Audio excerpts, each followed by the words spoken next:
जय हिंद। स्वागत है आपका हमारे इसी पाठशाला सेंटर यूट्यूब चैनल में। आज हम करने वाले हैं कंप्यूटर का क्लास, जिसमें माइक्रोसॉफ्ट ऑफिस से संबंधित कुछ प्रश्न करेंगे। और वो प्रश्न है, कई बार आपको एग्जाम में परेशान करने वाला है, तो आज हम इसको लाइव प्रेजेंटेशन करके या फिर लाइव व्यू करके आपको हम दिखाएंगे। इसका मतलब ये होता है कि जो भी ऑफिस का कुछ शॉर्टकट की होगा या फिर जो भी क्रियाकलाप होगा उसको आप हम यहाँ पे हम यहाँ आपको करके दिखाएंगे। सबसे पहला प्रश्न है कि निम्नलिखित में से निम्न कौन सा पावर पॉइंट का व्यू दृश्य नहीं है। ठीक है, तो इसका उत्तर क्या हो जाएगा? Presentation view, outline view, slide show view या फिर स्लाइड्स व्यू। इसमें से कौन सा है जो पावर पॉइंट का सॉफ्टवेयर का व्यू नहीं है? तो प्रेजेंटेशन व्यू है, आप कर सकते हो। स्लाइड व्यू कर सकते हो और स्लाइड शो व्यू दोनों कर सकते हो, लेकिन आउटलाइन व्यू आपको नहीं दिखेगा। ठीक है, ये हमारे प्रॉपर्टीज में इसकी नहीं होती है। वर्ड पेज में किसी चयनित टेक्स्ट के आकार को बढ़ाने का उपयुक्त शॉर्टकट क्या है? ठीक है, वर्ड मतलब एमएस वर्ड में क्या करना है? किसी पेज के किसी चयनित टेक्स्ट का आकार बढ़ाने के लिए शॉर्टकट की क्या होगा? तो इसका जो शॉर्टकट की है ये है आपका कंट्रोल प्लस शिफ्ट प्लस ये इस प्रकार का ग्रेटर देन का साइन। ठीक है, अब हम इसको आपको करके दिखाते हैं कि ये आपका क्या चीज़ है। चलिए, ये देखिए आपका आ गया विंडो। अब कोई भी चयनित कर लेते हैं, तो हमने इसको चयनित कर लिया। अब हमारे पास क्या है? कंट्रोल, तो मैंने कंट्रोल प्रेस किया है, कंट्रोल के बाद मैंने दबाया है शिफ्ट।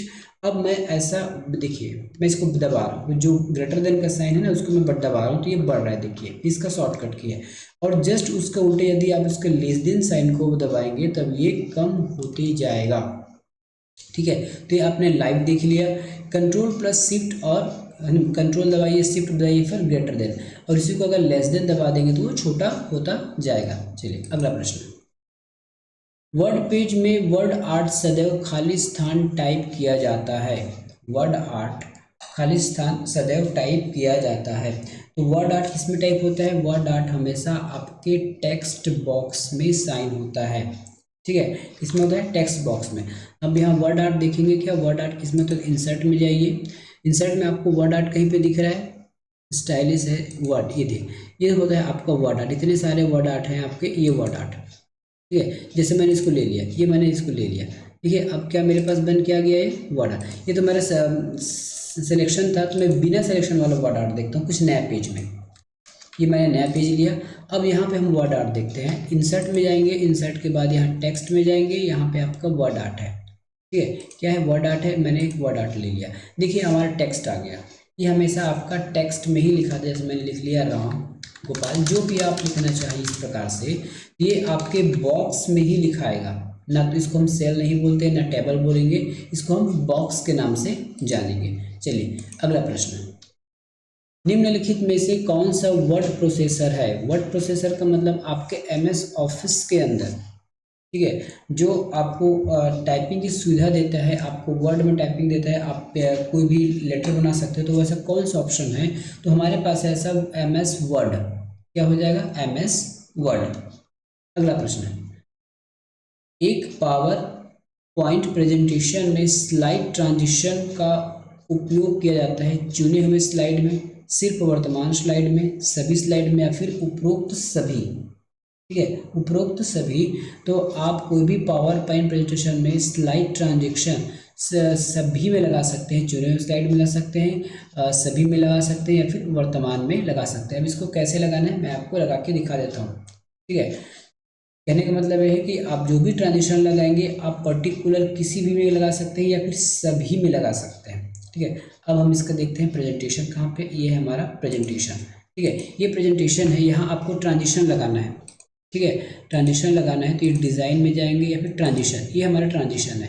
ठीक है, यदि आप इसको क्लिक करेंगे, देखिए मेरे पास केवल एक स्लाइड है, मैं और स्लाइड बना लेता हूँ, तो कंट्रोल सी किया और एक कंट्रोल कॉपी किया, या फिर यहाँ से आप कंट्रोल कॉपी कर सकते हैं या फिर जो भी। ठीक है, जैसे मेरे पास मैं स्लाइड नंबर 2 है, यदि मैं इसमें कुछ ट्रांजिशन डालना चाहता हूँ, मतलब कट, ठीक है, तब क्या करूँगा मैं इस पर एक राइट क्लिक करूँगा। क्या करूँगा? इसमें राइट क्लिक करूँगा, उसके बाद गैलरी बता रहा है आपको, या नीचे बहुत सारे आपको इफेक्ट देखने को मिलेंगे इस प्रकार से। ठीक है, तो यहाँ से आप इसको चयन कर सकते हैं। जैसे मैंने दबा दिया, ये मैंने प्लेस किया तो ये हमारा लग गया। अब यहाँ से आप जो चाहें वैसा चेंज इसमें कर सकते हैं।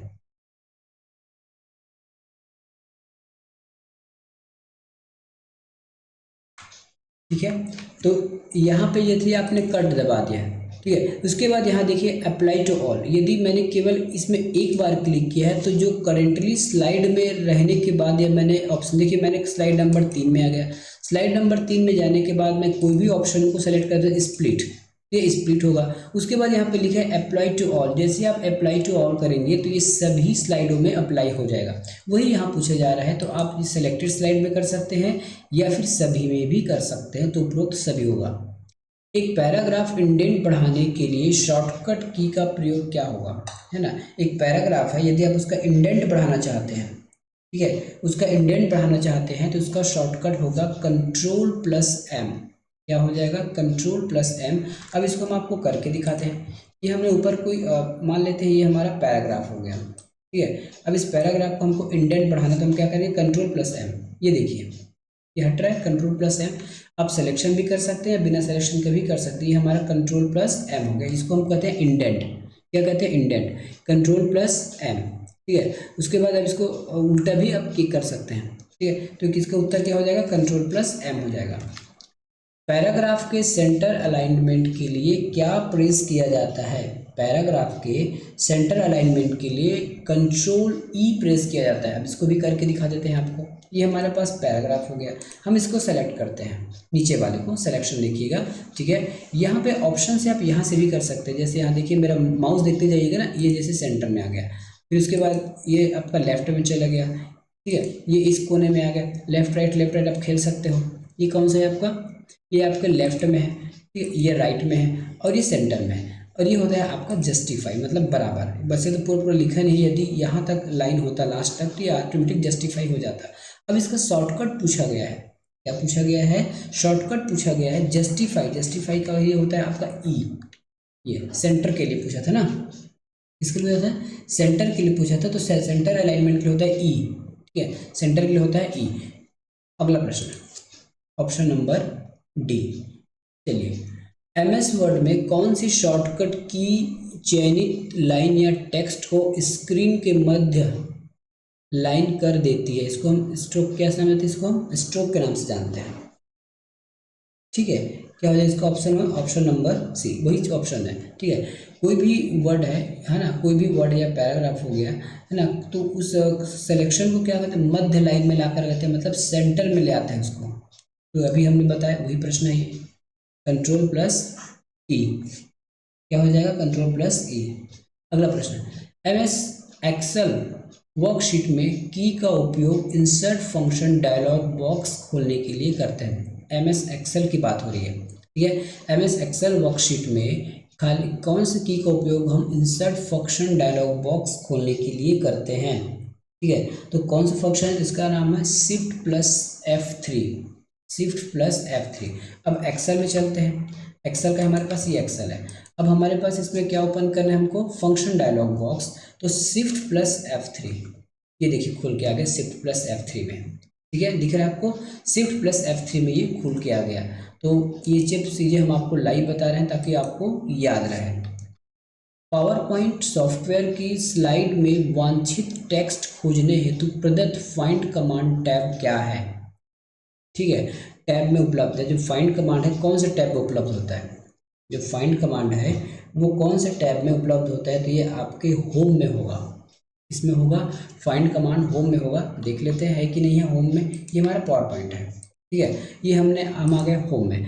अब होम में फाइंड कहाँ मिलेगा आपको, इसको हम थोड़ा बड़ा करेंगे तब हमको फाइंड हम खोज पाएंगे। ठीक है, ये देखिए फाइंड कमांड मिल गया, लास्ट में है। ठीक है, होम में क्या है, फाइंड कमांड। अब यहाँ से किसी कुछ भी आप सर्च कर सकते हो इस प्रकार से। ठीक है, तो कौन से टैब में, ये होम टैब में है, ऑप्शन नंबर सी।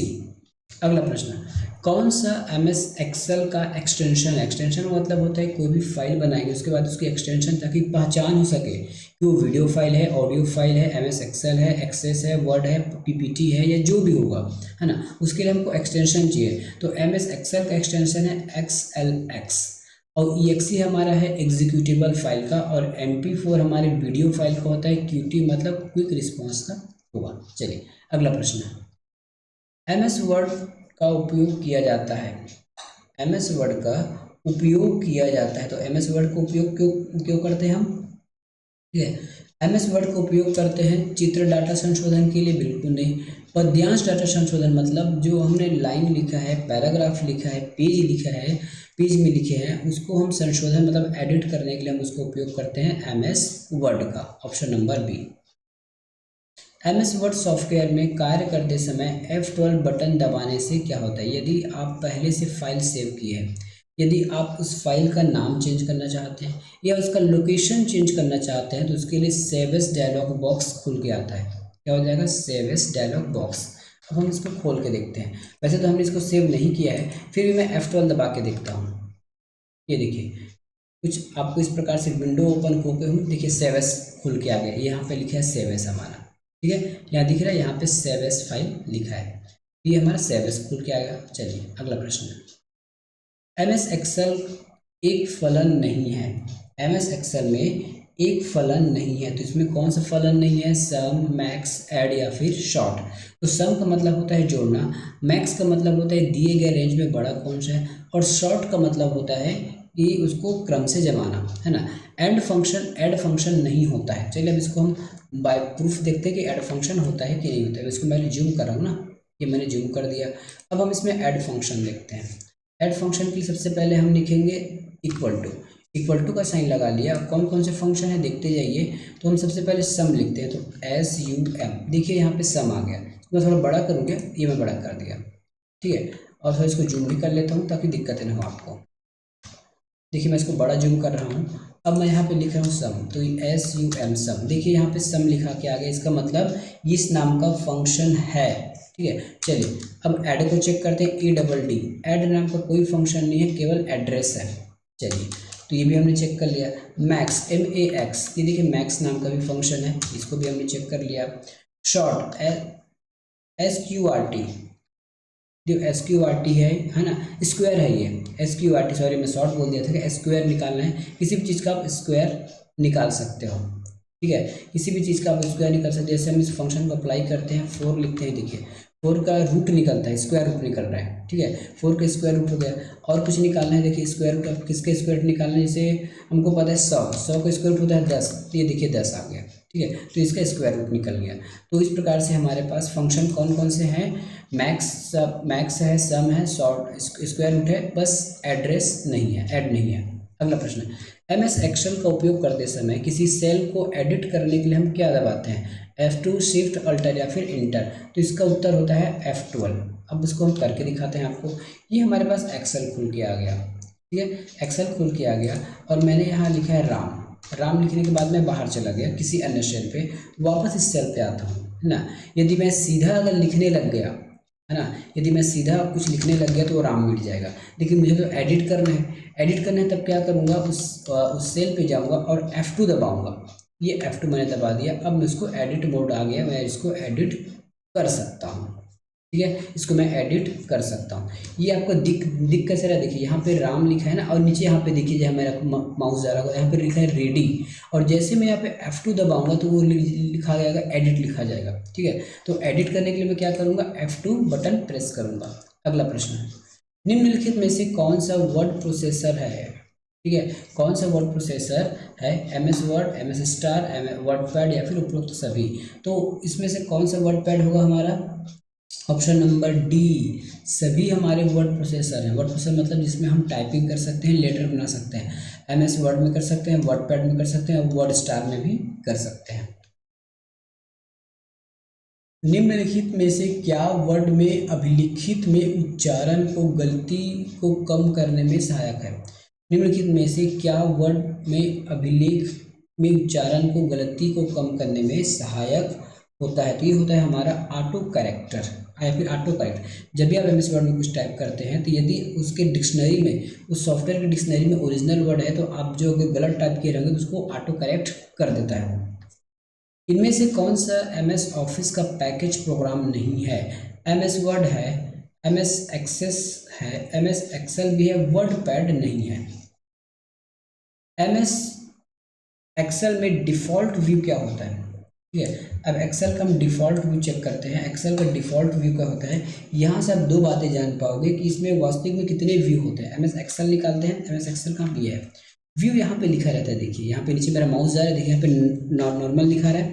नॉर्मल के बगल में आपका मिलेगा पेज लेआउट, पेज लेआउट के बाद मिलेगा पेज ब्रेक प्रीव्यू, ठीक है। तो कितने व्यू होते हैं इसमें, normal view, page layout view और पेज ब्रेक। तो डिफ़ॉल्ट में नॉर्मल व्यू रहता है। दूसरी बात, एक बार एक प्रश्न ऐसा भी आया था कि एम एस एक्सेल में अधिकतम जूम कितना है, फिलहाल 250 जूम है।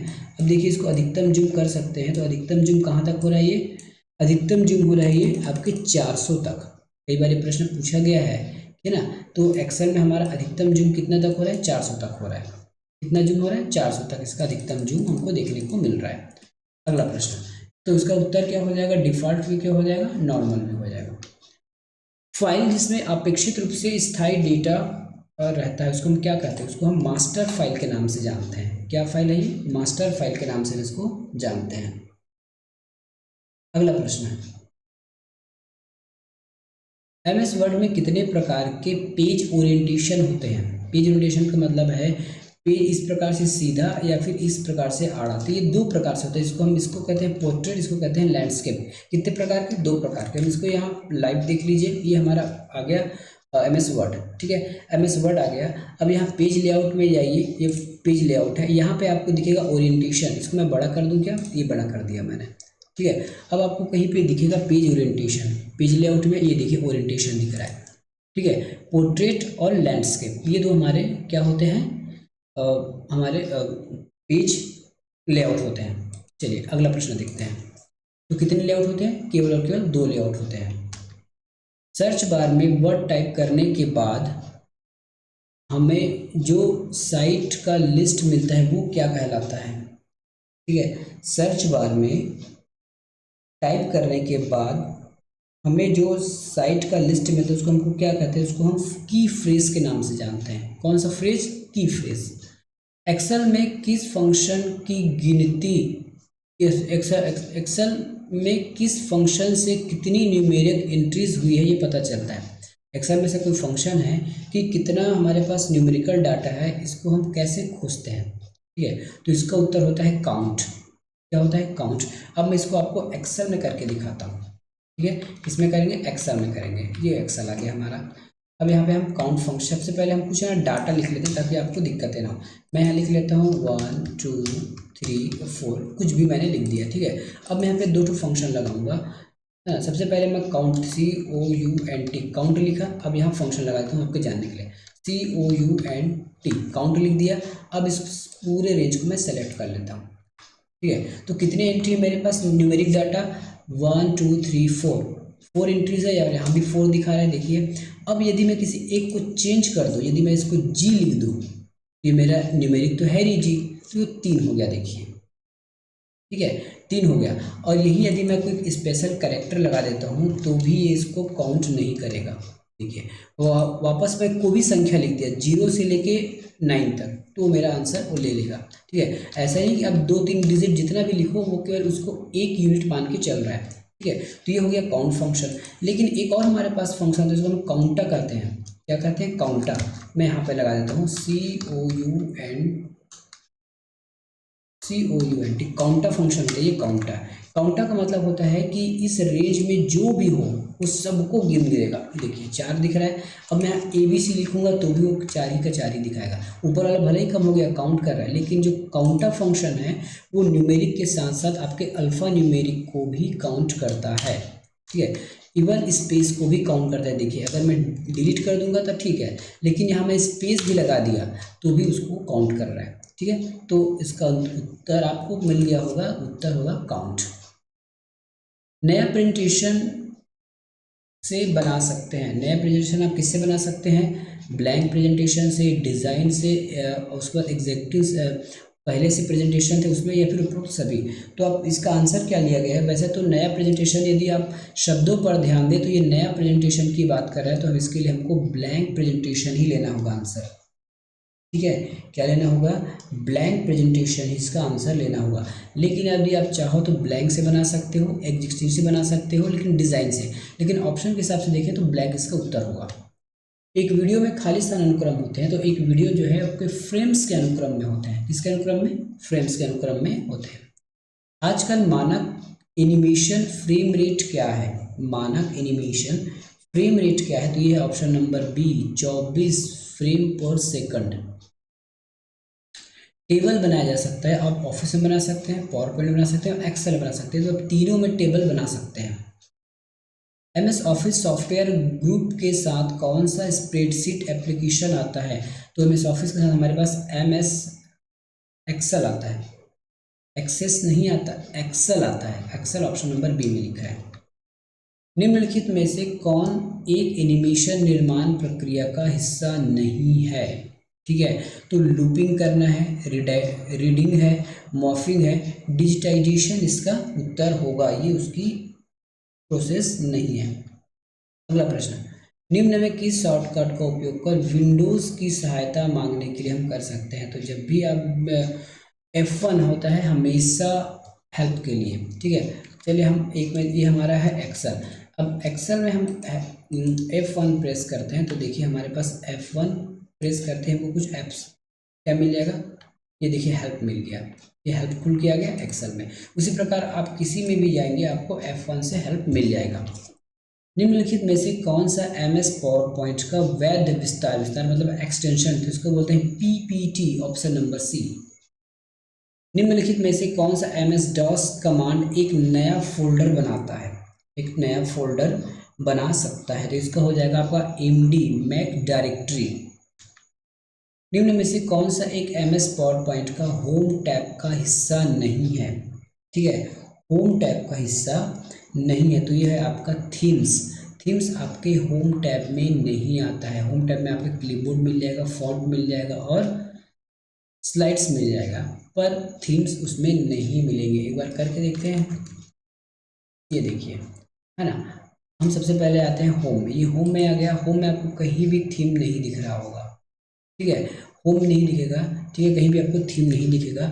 डिज़ाइन में जाइए, डिज़ाइन में आपको बहुत सारे थीम दिखेंगे, देखिए, तो जो थीम जो हिस्सा है आपके डिज़ाइन के अंतर्गत आता है, ना कि होम के अंतर्गत, ठीक है। अगला प्रश्न, एक्सेल में पंक्तियों को छिपाने के लिए किस कीबोर्ड शॉर्टकट का उपयोग करते हैं, तो ये हो जाएगा आपका ऑप्शन नंबर बी, ठीक है, करके देखते हैं। इसको छपाने के लिए पंक्तियों, पंक्तियों का मतलब होता है रो को छपाने के लिए, जैसे ये है आपका, मैं इसको पहले हाईलाइट कर देता हूँ ताकि उसके बाद बताऊँगा आपको, ये हो गया, है ना। यदि इसको हम हाईलाइट करना चाहते हैं तो कंट्रोल क्या दबाना होगा, ठीक है, कंट्रोल 9, कंट्रोल 9 होगा, तो कंट्रोल 9 दबा दीजिए, इसका उत्तर हो जाएगा, देखिए हट गया, ठीक है, कंट्रोल 9 दबाते ही आपके जितने भी रोज थे वो सब हट गए। वापस लाने के लिए कोई हमारे पास चाह रहा है क्या, वापस में तो नहीं आ रहा है जी, ठीक है, कंट्रोल झटके हम कर वापस ला सकते हैं, तो कंट्रोल क्या दबाना है आपको 9, कंट्रोल 9 से क्या होगा, जितने भी आपके रोज होंगे वो हट जाएंगे। चलिए अगला प्रश्न, एमएस एक्सेल में निम्न में से कौन सा शॉर्टकट वर्तमान सेल में उपरोक्त सेल के कंटेंट्स प्राप्त करने के लिए उपयोग किया जाता है, ठीक है, तो इसका उत्तर क्या हो जाएगा, option number B, control D। चलिए अब इसको भी करके दिखा देते हैं आपको, ये हमारा एमएस एक्सेल हो गया, ठीक है। यहाँ जैसे हमने लिखा है राम लिखा है, अब आप चाहते हो कि ये राम यहाँ तक पूरे में पेस्ट हो जाए, तब क्या करोगे, या तो आप एक एक कर सकते हो, control D, control D, control D, देखिए ऊपर का नीचे कॉपी कर देता है, लेकिन हमको ऐसा नहीं करना है, तो इसको ऐसे सेलेक्ट कीजिए और कंट्रोल D दबा दीजिए, ऊपर का कॉपी नीचे में पूरा हो जाएगा। इसी को प्रश्न में पूछा गया है, ठीक है। अगला प्रश्न है, फाइलों को कॉपी करने के लिए एमएस डॉस में किस कमांड का उपयोग किया जाता है, फाइलों को कॉपी करने के लिए एमएस कौन से में, एमएस डॉस में कौन सा कमांड उपयोग किया जाता है, तो इसका कमांड हो जाएगा आपका ऑप्शन नंबर डी, क्या हो जाएगा, ऑप्शन नंबर सी है कि डी है, ठीक है, ऑप्शन नंबर सी है कॉपी कमांड। निम्नलिखित में से कौन सा एमएस वर्ड 2007 के लिए एक नया फाइल एक्सटेंशन है एम एस वर्ड के लिए। एम एस वर्ड के लिए आपका है DOCX, क्या लिखा है DOCX .docx। किस रूप में तारीख आमतौर पर MS DOS में जोड़ी जाती है? ठीक है, MS DOS में जोड़ी जाती है, तो इसका उत्तर क्या हो जाएगा? MS DOS में जोड़ी जाती है, तो इसका उत्तर हो जाएगा ऑप्शन नंबर ए MMDY, मतलब मंथली, ए मंथ, डे और ईयर। इस शॉर्टकट की का उपयोग MS पावरपॉइंट प्रेजेंटेशन में एक नई स्लाइड डालने के लिए किया जाता है। ठीक है, एक नई स्लाइड आपको डालना है पावर पॉइंट में, तो आपको कौन सा शॉर्टकट उपयोग करना होगा? इसके लिए उत्तर है आपके पास कंट्रोल M। चलिए करके देखते हैं इसको। आप हमारा पावर पॉइंट कहाँ पे? यहाँ पे पावर पॉइंट है ना। चलिए पावर पॉइंट है, हमारे पास कितने स्लाइड है? ये देखिए हमारे पास स्लाइड है, 3 स्लाइड है। अब नीचे क्या करेंगे? कंट्रोल M दबाएंगे। देखिए कंट्रोल M से आ गया, दबाते जाइए आपको नया स्लाइड मिलते जाएगा। ठीक है, तो इसके लिए उत्तर हो जाएगा कंट्रोल M। अगला प्रश्न, चयनित फाइल का नाम बदलने के लिए किस फंक्शन का उपयोग करते हैं? तो ये हो जाएगा आपका F2। कहीं पे फाइल खुला हुआ क्या? मैं देखूं क्या? हाँ, ये हमारा फोल्डर खुला हुआ है। मान लेते हैं हमारा फोल्डर खुला हुआ है। अब किसी भी फोल्डर में मैंने सेलेक्ट किया और F2 दबाया, ये देखिए वो आपको एडिट करने के लिए रेडी हो गया, तो ये हो जाएगा आपका F2। ठीक है, क्या हो जाएगा? F2 हो जाएगा। खाली स्थान ग्राफिक्स की एक श्रृंखला है जो गति का भ्रम पैदा करती है। ठीक है, क्या पैदा करती है? गति का भ्रम पैदा करती है। इसका उत्तर क्या होगा?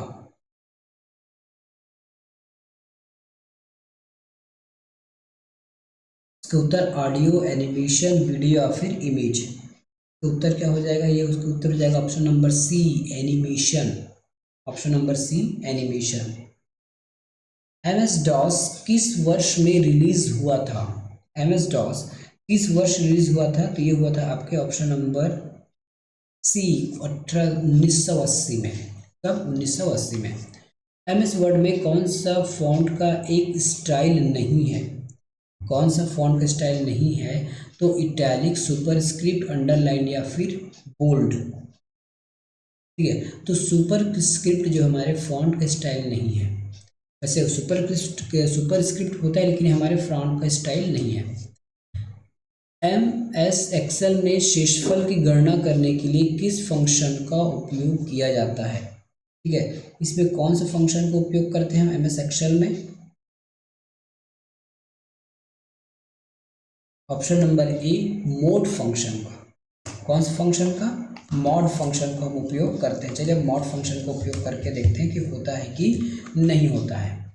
Mod function option number A आएगा ना। MS एक्सेल का है हमारे पास, MS एक्सेल ये है। ठीक है, ये क्या चीज़ है हमारे पास? MS एक्सेल है। चलिए अब आपको पता है ना, मॉड लगाते हैं MOD मॉड, ये आपका मॉड आ गया। यदि हमसे सबसे पहले हमको नंबर लिखना है, जैसे मुझे 44 को किससे भाग देना है? 7 से भाग देना है। 7 से भाग देने के बाद शेषफल क्या बचेगा? तो शेषफल 2 बचेगा। 7 6 के 42, 42 और 44 का अंतर हो जाएगा 2। ये हमारा मॉड आ गया। कोई और फंक्शन देख लेते हैं। ठीक है, जैसे MOD मॉड, कोई और उत्तर, जैसे हमने 29 लिख लिया। अब 29 को हमको किससे भाग देना है? 29 को हम भाग देना चाहते हैं 3 से भाग देना चाहते हैं। ठीक है, 3 से भाग देना चाहते हैं तो कितना रिमाइंडर बच जाएगा? 2 रिमाइंडर बच जाएगा। भाग करके देख लीजिएगा, आंसर यही आएगा। ठीक है, तो ये हो जाएगा आपका मॉड फंक्शन। अगला प्रश्न, MS DOS में स्क्रीन को खाली करने के लिए कौन सा कमांड उपयोग करते हैं? CLS। MS वर्ड में रूलर का कार्य क्या है? इंडेंट सेट करना, पेज मार्जिन के लिए बदलना या फिर इनमें से दोनों। ठीक है, अब बताइए कि MS वर्ड में जो रूलर होता है उसका काम क्या है? तो उसका काम है दोनों, इंडेंट सेट करना और पेज मार्जिन बदलने के लिए। स्प्रेडशीट किस एप्लीकेशन का एक अनिवार्य हिस्सा है? स्प्रेडशीट किस एप्लीकेशन का अनिवार्य हिस्सा? तो ये है आपके माइक्रोसॉफ्ट एक्सेल का। एक्सेल में एक रो का चयन करने के लिए कीबोर्ड का शॉर्टकट क्या है? एक रो का चयन करने के लिए कीबोर्ड का शॉर्टकट क्या है? तो इसके बाद shift space bar.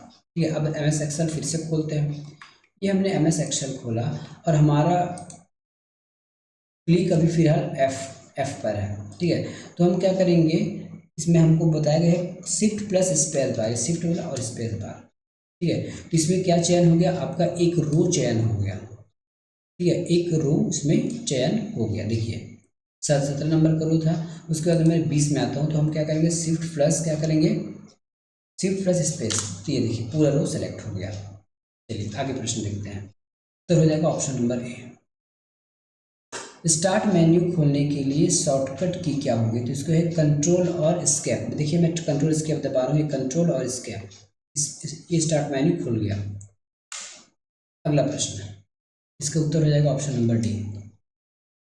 MS excel में किस शॉर्टकट की का उपयोग वर्ड ढूंढने के या फिर बदलने के लिए किया जाता है, वो भी MS वर्ड में है। आप कौन शॉर्टकट उपयोग करेंगे, किसके लिए, किसी भी वर्ड को बदलने के लिए और ढूंढने के लिए, ठीक है। वर्ड को बदलने और ढूंढने के लिए कौन सा शॉर्टकट की खोजते हैं, इसका उत्तर हो जाएगा option number B, control H। चलिए अब MS वर्ड में चलते हैं। ये है आपका MS वर्ड, कहाँ पे MS वर्ड, ये आ गया, ठीक है। अब हम यहाँ दबाते हैं कंट्रोल H, ये देख हमारा एक विंडो खुल के आ गया, इसमें आप फाइंड भी कर सकते हो, रिप्लेस कर सकते हो और गो टू भी, है ना, दोनों काम कर सकते हो कंट्रोल H से। Option number B. Control P तो प्रिंट के लिए, आई इटैलिक के लिए, ओ से नया फाइल खोलने के लिए है, ठीक है। तो ये था हमारे MS ऑफिस से संबंधित प्रश्न, जिसको हमने आपको लाइव एग्जाम्पल बता दिया है। पसंद आए तो जरूर चैनल को सब्सक्राइब और वीडियो को लाइक कीजिएगा। मिलेंगे अगले वीडियो में, धन्यवाद।